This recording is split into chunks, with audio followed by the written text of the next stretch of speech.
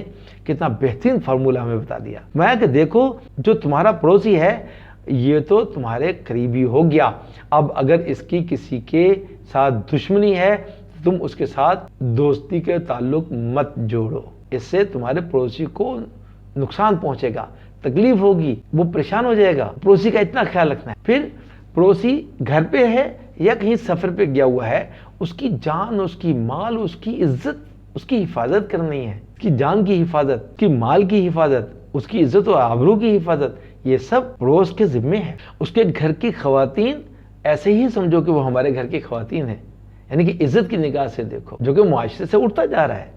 ہم اپنی خواتین کو چاہتے ہیں کہ کوئی نہ دیکھے، لیکن دوسروں کی خواتین کو ہوس کی نگاہ سے دیکھتے ہیں۔ بہت غلط ہے۔ اپنی خواتین کو جو عزت دینی ہے اور چاہتے ہیں کہ ہمیں جو ہماری خواتین کو عزت ملے، ہم دوسروں کی، اپنے پڑوس کے لوگوں کی، اپنے علاقے کے لوگوں کی خواتین کی عزت کریں گے، نگاہ میں رکھیں گے، ہوس سے ان کی طرف نہیں دیکھیں گے، تو بھئی لوگ ہماری خواتین کو بھی ہوس کی نگاہ سے نہیں دیکھیں۔ یہ عدلے کا بدلہ ہوتا ہے۔ کسی نے ایسے کیا تو یہ کہ اس کی خواتین کے ساتھ دوسرا بھی ایسے ہی کرے گا۔ اپنے پڑوسی کو کسی بھی اعتبار سے خوفزدہ نہ کرو، ایسا کام بالکل نہیں کرنا جس سے پڑوسی خوفزدہ ہو جائے۔ کئی لوگ ہوتے ہیں کہ وہ اپنے ارد گرد کے لوگوں کو تھوڑا سا اپنا دبا کے رکھتے ہیں، اپنا روب راب اوپر رکھتے ہیں۔ شریعت نے کہا ہے ایسا کوئی کام نہ کرو کہ تمہارے پڑوسی تم سے خوفزدہ ہوں۔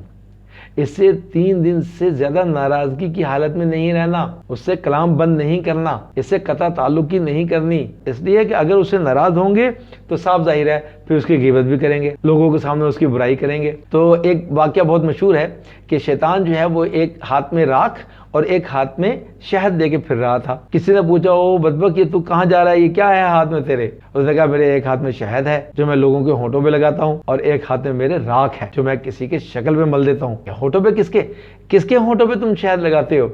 کہ جو لوگ محفل میں بیٹھ کے دوسروں کی غیبت کر رہے ہوتے ہیں ان کے ہونٹوں پہ میں شہد لگا دیتا ہوں تاکہ ان کو مزہ آئے, میٹھا میٹھا محسوس ہو اور وہ اور زیادہ غیبت کریں. تو ہمیں بھی یہ چیز سوچنی چاہیے, اگر کبھی کوئی غیبت کر رہا ہو تو سوچ لے سمجھ لے کہ شیطان نے اس کے ہونٹوں پر شہد لگا دیا, بہت مزہ آ رہا ہے, دل چاہ رہا ہے اور غیبت کرے. تو اسے پوچھا بھی راکھ, تو اس نے کہا اس راکھ کو میں یتیم کے چہرے پر مل دیتا ہوں تو دیکھنے والے اس کو حقارت کی نگاہ سے دیکھیں, محبت کی نگاہ سے نہ دیکھیں, اللہ کی رحمت سے خود کو محروم کر جاتے ہیں. یتیم ہو تو سر پہ ہاتھ رکھیں گے, یتیم کے جتنے بھی بال آئیں گے اتنے گناہ معاف. شفقت کی نگاہ سے دیکھنا, اس کی کوئی مدد کرنا تو بہت بڑی بات. تو رشتہ داروں سے بھی زیادہ پڑوس کا حق ہے. جی شریعت نے کہا ہے کہ عزیز اور رشتہ داروں سے بھی زیادہ حق پڑوسی کا ہے, اس لیے کہ وہ آپ کے سب سے قریب ہوتا ہے. حادثہ ہو, کوئی پریشانی ہو, کوئی مشکل آ جائے تو سب سے پہلے جو پڑوس میں آدمی ہوگا وہ پہنچے گا. رشتہ دار تو دیر سے آتے, اور واقعی وقت بے وقت میں پڑوسی کام آتے ہیں, دکھ سکھ میں بھی پڑوسی ایک دوسرے کے کام آتے ہیں. اپنے پڑوسی کو روزمرہ کی جو استعمال کی چیزیں ہیں وہ اگر وہ مانگیں, ان کو ضرورت پڑے تو اسے انکار نہ کرو. اگر آپ پڑوسی سے کوئی چیز مانگے اور اسے بے احتیاطی سے استعمال نہ کریں تو جھگڑے یہیں سے شروع ہوتے ہیں کہ چیز مانگی استعمال کرنے کے لیے لیکن بے احتیاطی کر لی, استعمال کرنے کے بعد بھی پڑی رہی, اس کو واپس کرنا بھول گئے, احسان فراموش بن گئے, اس کی چیز کی قدر نہیں کی. ایسے نہیں کرنا. پڑوسی نے اگر کوئی چیز دے دی تو اس کو قدر سے, اس کو احتیاط سے, بالکل.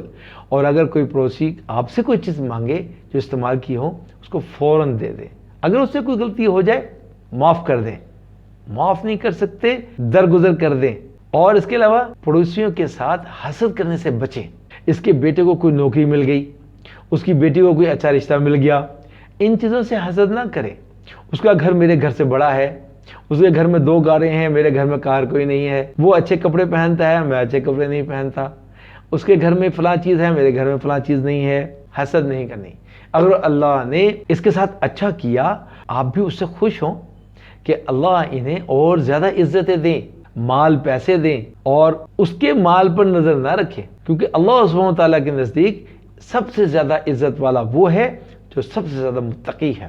ہمسایوں میں جہاں لوگ اکٹھے رہ رہے ہوتے ہیں اس میں سب سے بڑا ایک سبب جو جھگڑے کا بنتا ہے وہ بچے ہیں, کہ آپس میں مل کر کھیلتے بھی ہیں اور جھگڑتے بھی ہیں, اور ان کا جھگڑا پھر بڑوں میں آ جاتا ہے. اس پر الحمدللہ ایک مستقل بیان پہلے گزر چکا. اب آپ سمجھتے ہیں کہ بچوں کی لڑائی میں بڑوں کا حصہ کیسے بنتا ہے, اور وہ بڑے جو ہیں وہ اپنا حصہ ڈال کر بات کو کتنا بڑا کر دیتے ہیں.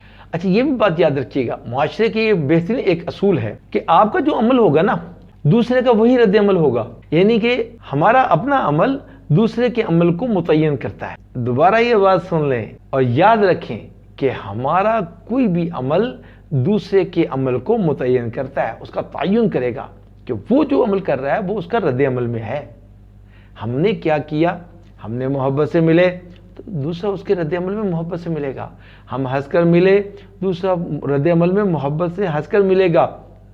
ہم نے اگر دل میں قدورت رکھی تو دوسرا بھی سامنے والا دل میں خود بخود قدورت رکھے گا.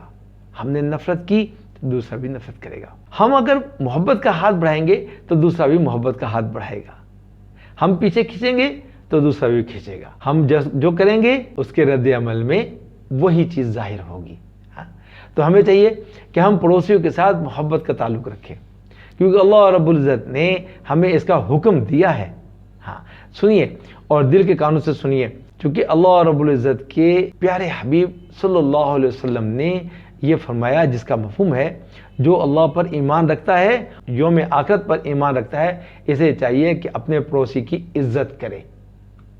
اب سوچئے کہ کتنے واضح الفاظ میں ایک بات کہی گئی کہ اگر تم اللہ پر ایمان رکھتے ہو اور اللہ ساتھ پر بھی ایمان رکھتے ہو کہ مرنے کے بعد بھی اللہ سے ملاقات ہوگی, تو تمہیں کیا چاہیے کہ تمہیں چاہیے کہ اپنے پڑوسی کے ساتھ عزت کا معاملہ کرو. بہت مشہور یہ حدیث ہے جس کا مفہوم ہے کہ ایک بندہ قیامت والے دن اللہ رب العزت کے سامنے پیش ہوگا تو رب العزت فرمائیں گے, اے میرے بندے میں بھوکا تھا, تو نے مجھے کھانا نہیں کھلایا, میں پیاسا تھا, تو نے مجھے پانی نہیں پلایا, میں بیمار تھا، ہاں تو نے میری طبیعت نہیں پوچھی. وہ بندہ حیران ہوگا، کہے گا اے میرے رب، آپ ان چیزوں سے تو منزہ و مبرہ ہیں، آپ کو بھوک و پیاس و بیماری کا کیا معنی ہے، آپ کو یہ کیسے ہے، یہ تو آپ کو ہو ہی نہیں سکتا. پھر اللہ سبحانہ وتعالیٰ فرمائیں گے کہ دیکھو فلاں موقع پر تمہارا پڑوسی بھوکا تھا، اگر تم نے اسے کھانا کھلایا ہوتا تو ایسے ہی ہوتا جیسے کہ تم نے مجھے کھانا کھلایا. تم اسے پانی پلاتے، ایسے ہی ہوتا جیسے تم نے مجھے پانی پلایا. اگر تم اس کی طبیعت پرستی کرتے، جا کے اس کی طبیعت معلوم کرتے، عیادت کرتے، تو ایسا ہی ہوتا جیسے تم نے میری عیادت کی. اب ذرا سوچ کہ اللہ سبحانہ وتعالیٰ اگر یوں فرمائیں گے کہ پڑوسی کی عیادت کرنا ایسا ہی ہے جیسے اللہ رب العزت کی عیادت کرنا، اور کن الفاظ میں پڑوسی کے ساتھ حسن سلوک کی تعلیم دی جاتی ہے، بھائی ہمیں تو یہ لگتا ہے کہ اس کے بعد الفاظ ختم ہو گئے. اللہ سبحانہ وتعالیٰ کا کتنا عظیم ایک پیغام ہے کہ بھئی پڑوسی کے ساتھ کیسا برتاؤ کرنا ہے، اور اتنا حسین معاشرہ. اور صحابہ رضوان اللہ تعالیٰ اجمعین کے اندر یہ حسین معاشرہ تھا. وہ آپ نے واقعہ سنا ہوگا، ایک بکری کی سری 7 گھروں میں گھوم گئی. یعنی ایک کے گھر میں بکرا ذبح ہوا، اس نے اپنے پڑوسی میں گھر میں وہ بکری کی سری بھیجی کہ بھی ان کے گھر میں کھانا بن جائے گا. تو اس نے سوچا آج تو میرے گھر میں کھانا ہے، اس نے اگلے دوسرے والے کے گھر میں بھیج دی کہ شاید اس کے گھر میں کھانا بن جائے گا. اس نے بھی سوچا آج میرے گھر میں کھانا ہے تو میں کیوں نہ اپنے ساتھ والے پڑوسی کو بھیج دوں اسے ساتھ. تو 7 گھر 7 گھر کے بعد وہی سری گھوم کر واپس اس گھر میں آ گئی جس گھر سے چلی تھی. تو صحابہ کا یہ بہترین نمونہ، ہاں اللہ کرے بھی ہماری زندگیوں میں آ جائے. تو پیارے نبی علیہ السلام نے فرمایا کہ جس کا مفہوم ہے کہ عورت، گھوڑے اور گھر کے اندر ایک برکت ہوتی ہے. صحابی نے عرض کیا یا اللہ کے پیارے حبیب صلی اللہ علیہ وسلم وہ کیا برکت ہے؟ فرمایا عورت کی برکت تو یہ ہے کہ اس کا مہر کم ہو، شادی کرنا اس کے ساتھ آسان ہو، اس کے اندر نیکی اور دینداری ہو. یہ عورت کے اندر کی برکت ہوتی ہے. گھوڑے کے اندر برکت یہ ہے کہ وہ سواری کرنے کے لیے آسانی پیدا کرے اور سواری کو تنگ نہ کرے، اس کو لات نہ مارے، اس کو نیچے نہ گرائے. یہ گھوڑے کی برکت ہے. اور گھر کی برکت یہ ہے کہ گھر کھلا ہو، گھر کے پڑوسی نیک ہو، اچھے ہوں، یہ گھر کی برکت ہے. لہذا ہمارے اکابر جب گھر خریدتے تھے اور خریدنے کے لیے کہیں جاتے تھے تو سب سے پہلے پڑوسیوں کو دیکھتے تھے. پہلے پڑوسی بعد میں گھر، یہ فارمولہ تھا. اس لیے اکثر احباب اپنا گھر جو ہے وہ مسجد کے قریب بناتے. اللہ رب العزت سے بہتر اور کون سا پڑوس ہو سکتا ہے؟ اللہ رب العزت نے انسان کو کہا کہ وہ صلح جو رہے، جھگڑے ہو جائیں تو ایک دوسرے سے صلح کر لو. اللہ رب العزت کو صلح بہت پسند ہے. ہاں تو معاشرے میں رہتے ہیں، جھگڑے بھی ہو جاتے ہیں، لڑائیاں بھی ہو جاتی ہیں، سب کچھ ہوتا ہے، ایک دوسرے سے غلطیاں ہو جاتی ہیں، لیکن اللہ سبحانہ وتعالیٰ نے شریعت میں فرمایا کہ صلح کرو، مل جل کر رہو. تو صلح اللہ کو پسند ہے. چنانچہ حدیث پاک میں ایک عجیب مضمون بتایا گیا. اس کا مفہوم ہے قیامت کے دن جو 2 بندے اللہ عز و جل کے سامنے حقوق العباد کا جو مقدمہ پیش کریں گے وہ 2 پڑوسی. ان میں ایک کہے گا کہ اس نے میرا دل دکھایا، مجھے پریشان کیا، بڑا نیکی و نمازی بھی تھا، مجھے ستایا، اللہ مجھے اب اس کا بدلہ دلوائیں. اللہ رب العزت فرمائیں گے کہ اچھا تم اس کی نیکی لے لو. اب جب نیکیاں لینے کے لگے گا تو یہ بندہ اس کی زندگی کی ساری نیکیاں لے لے گا.